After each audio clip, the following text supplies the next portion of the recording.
Sicurezza cibernetica da affrontare insieme agli studenti. Rischi e pericoli per i minori che possono annidarsi nei meandri della rete da un uso improprio di internet o dei social network. Con l'obiettivo di sensibilizzare i giovani su questi temi e prevenire episodi di violenza, vessazioni, diffamazione e molestie online, la campagna educativa itinerante in tutta Italia Una vita da social, promossa dalla Polizia di Stato, fa tappa a Vicenza. Raggiungere i giovani e renderli consapevoli di quelle che possono essere le insidie che possono incontrare nella navigazione nel web, insidie che possono andare o dal bullismo o cyberbullismo, le sextortion, gli adescamenti online.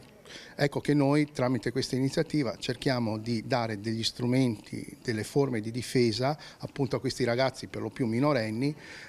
proprio per affrontare, diciamo, con più serenità e con l'aiuto anche degli adulti di riferimento, delle agenzie di riferimento, la navigazione sul web. Gli operatori della Polizia Postale per la sicurezza cibernetica, insieme a personale del servizio Polizia Stradale, a bordo di un truck allestito con tecnologie di ultima generazione, hanno incontrato i ragazzi per parlare dei temi della sicurezza online, con un linguaggio semplice, segnalandone non solo le implicazioni di carattere giuridico, ma anche gli effetti che possono avere sulla vita dei giovani, puntando soprattutto sulla presa di coscienza e consapevolezza nel riconoscerne i rischi. Facciamo l'esempio del cyberbullismo,